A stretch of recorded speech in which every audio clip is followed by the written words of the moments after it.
김호중 씨가 결국에 이제 21일 날 경찰 조사를 받았죠. 경찰 조사를 받는 과정도 이렇게 막 좀 순조롭지 않았습니다. 처음에 이제 그 음주에 대해 가지고 실토를 할 때 경찰에 언제 조사를 받으러 가기로 했다라고 얘기했지만 경찰에서 또 반박을 했죠. 무슨 소리냐, 아직 협의 중이다. 그러니까 끝까지 진짜 이 김호중 씨 측에서 언론 플레이를 하고 있었던 겁니다. 내가 좀 경찰 수사에 적극적으로 받고 있다라고 하는 식의 엄프를 하기 위해 가지고 날짜까지 구체적으로 얘기를 했던 것인데 그것도 좀 소름 끼치지 않습니까? 사람이 막 그렇게 할 수 있나요? 합의가 되지 않았던, 협의가 되지 않았던 날짜를 갖다가 지원해가지고 딱 얘기를 해버린다? 저는 진짜 이분도 좀 정상이 아닌 것 같아요. 요즘 이제 한창 강욱 씨도 논란이 되고 있습니다만. 그래가지고 실제로 이제 경찰 조사를 받으러 가는 과정에서도 이 인간이 도대체 진정성이 있었는지, 국민들한테 사과하고 죄송하다라고 하는 얘기가 진정성이 있는지 의심이 되는 모습이 계속해가지고 드러났었습니다. 일단 첫 번째 같은 경우는 들어가는 과정부터 문제였어요. 오후 2시쯤에 이제 검은색 BMW SUV를 타고 이제 김호중이 등장을 했죠. 많은 기자들이 예상했던 것은 정문에 이제 딱 도착을 하니까 BMW에 내려가지고 이제 기자들한테 얘기하고 국민들한테 사과 얘기를 하고 그리고 경찰 조사를 받으러 가겠다라고 생각이 되지 않았습니까?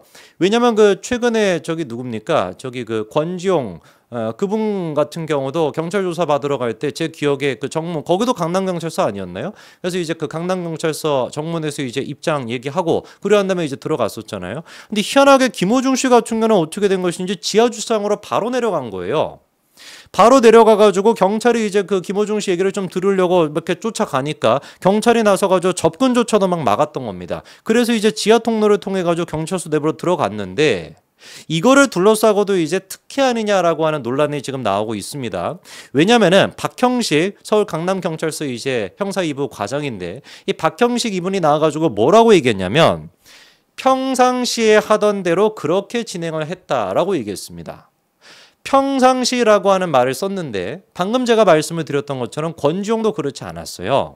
그리고 뭐 권지용 씨뿐만이었습니까? 지난번에 전 프로야구 선수였던 그 임혜동 선수 아시죠, 여러분? 임혜동 선수도 그랬고 그리고 또 가수 김건모 씨도 마찬가지였습니다. 다 어떻게 했습니까? 그 뒷구멍으로 그런 식으로 지하 통로를 통해서 들어가지 않고 대문을 통해 가지고 정문 통해서 들어가고 기자들이 들어가는 과정도 다 보도가 됐었거든요. 아니 그러면 생각을 해봤을 때 김건모, 뭐 권지용 그리고 또 뭐 임혜동 이런 사람이랑 그 다음에 지금 김호중 누가 더 유명하고 자시고 이런 것도 중요한 게 아니라 이미 3명의 케이스를 통해 가지고 이게 평상시가 아니다라는 걸 대한민국 국민들이 다 알고 있는데 갑자기 형사과장이라고 하는 사람이 나와가지고 평상시대로 했다라고 하니까 의심이 들 수밖에 없잖아요. 그래서 그 의심이 자연스럽게 이번에 김호중이 정관예우 끝판왕이라고 할 수 있는 누구를 변호사로 선임을 했습니까? 조남관. 여러분 기억나시죠? 윤석열 검찰총장 이제 그 이후에 직무대행직을 맡았던 사람이 누굽니까? 조남관입니까? 사실상 그러니까 검찰 최고직까지 누렸던 사람이 조남관이에요. 그 조남관이 변호사이다 보니까 조남관 이름도 어렵습니다. 조남관 씨다 보니까 그래서 정관예우로서 이렇게 특혜를 준 거 아니냐라고 하는 논란도 있었죠. 그럼 좋다 이겁니다. 그러면 그런 식으로 특혜 논란이 있었으면 조사를 받는 과정에도 논란이 있었으면 끝나고 난 뒤에 나왔을 때만이라도 국민들한테 사과하는 모습을 보이는 게 그게 정상인의 모습이잖아요. 사이코패스가 아니고서야. 조사를 받는 과정에서도 핸드폰은 다 할 수 있습니다. 저도 경찰 조사 받아봐서 아는데 핸드폰 다 할 수 있습니다. 그럼 어떤 식으로 언론 보도가 나오는지 뻔할 뻔짜로 다 알고 있을 텐데 놀랍게도 조사가 5시에 끝났어요. 그래서 원래 5시부터 시작해가지고 그 기자들이 계속 기다리고 있었습니다. 경찰이 처음에 얘기했던 것 같은 경우는 1시간 정도만 나온다 이래가지고 6시, 7시까지 계속 기다리고 있었는데 놀랍게도 김호중이가 몇 시에 나왔습니까? 오후 10시 40분이 되고 나서야 나왔습니다.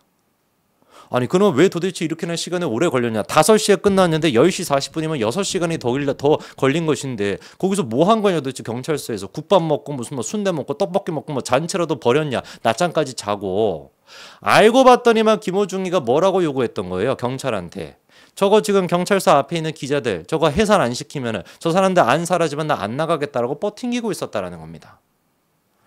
이게 지금 도대체가 국민 알기를 뭐로 하는 겁니까? 이게 도대체 경찰 조사에 대해서 성실히 받겠다라고 하는 사람의 태도입니까? 그리고 나와가지고 기자 질문에 반응하는 것도 저는 소름이 끼쳤는데 여러분들 어떻게 보셨는지 모르지만 손을 이렇게 툭툭툭 치잖아요. 딱 보셨죠, 그 장면. 기자가 이렇게 질문하니까 손을 이렇게 툭툭툭 치면서 뭐라고 합니까? 죄 지은 사람이 말이 길면 뭐 하냐? 결과 나오면은 돌아올 것이다. 뭐 이런 식으로.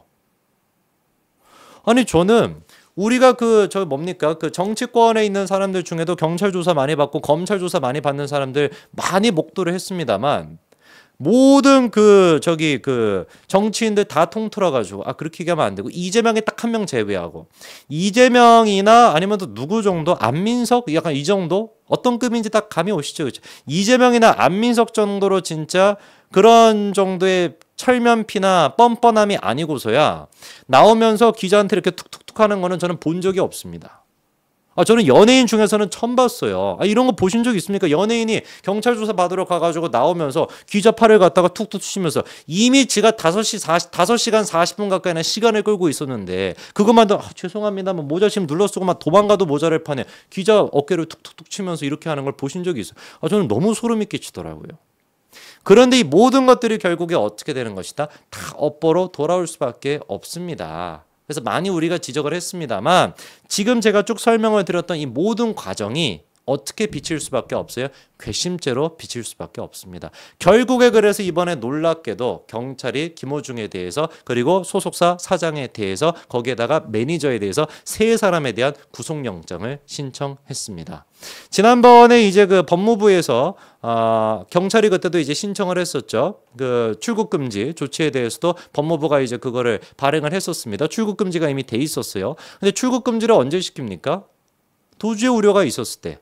증거인멸의 우려가 있었을 때. 그럼 김호중과 소속사 사장과 매니저는 어떻습니까? 이미 도주범으로 보여요. 그렇지 않습니까? 이미 증거인멸 그 자체 아닙니까? 그렇기 때문에 당시 이제 출국 금지 같은 경우도 이루어졌던 것인데 원래 김호중 씨 정도로 이름이 알려져 있고 이 정도로 크게 부각이 된 사안이라고 한다면은 공인이라고 하는 이유 때문에 도주의 우려 가능성이 별로 없다라고 해가지고 출국 금지도 잘 안 시킵니다. 정치인들 같은 경우는 대부분 출국 금지가 잘 안 되거든요. 그런데 출국 금지까지 됐고 이후에 지금 보여주고 있는 지금 꼬락서니를 봐도 경찰 조사를 받으러 오는 이 지금 순간만 봐도 재판부가 보기에 어떻게 보이겠어요? 이거 안 되겠네. 이거 도주의 우려가 너무 높다. 증거이면 그 자체다. 라고 해서 제가 보기에는 진짜 구속될 가능성이 높아 보입니다. 누구를 탓하겠습니까? 김호중 씨 본인 스스로를 탓할 수밖에 없죠. 정치인 보고 나쁜 거 배우신 것 같은데 이번 기회에 구치소 좀 들어가셔가지고 구치소 밥도 좀 드셔보시고 어디로 가시려나? 저기 그 동부구치소로 가지 않을까요? 아무래도 동부구치소 저기 위례에 있는 그 동부구치소가 에어컨이 없다라고 해요. 그러니까 지금 들어가면 굉장히 좀 고생을 많이 할 겁니다. 근데 이제 좀 뭐 풍채도 좋고 하시니까 이번 기회에 운동도 좀 하시고 들어갔을 때 개인적으로 그 정봉주라는 사람이 있어요. 김호중 씨 정봉주. 그 정봉주라고 하는 사람이 저기 그 들어가서 그 몸짱대기라고 하는 그 무슨 책을 쓴 적이 있거든요. 그 책 하나 좀 사가지고 들어가시면 뭐 그 살 여유가 없으면 제가 뭐 보내드리지 뭐 그거라도 하나 사고 들어가셔가지고 구치소에서 몸짱이 되시고 그리고 지금 이제 또 형량으로 생각을 해본다면은 좀 구속돼 있는 시간이 또 길어지실 것 같은데 아예 그냥 뭐 책을 또 쓰십시오. 정봉주에 이어가지고 김호중의 몸짱대기. 김호중의 뭐 책 제목이야 뭐 알아서 하시고 그거 말고는 제가 보기에는 앞으로 할 일이 없으실 것 같습니다. 네, 여기까지 말씀드리겠습니다.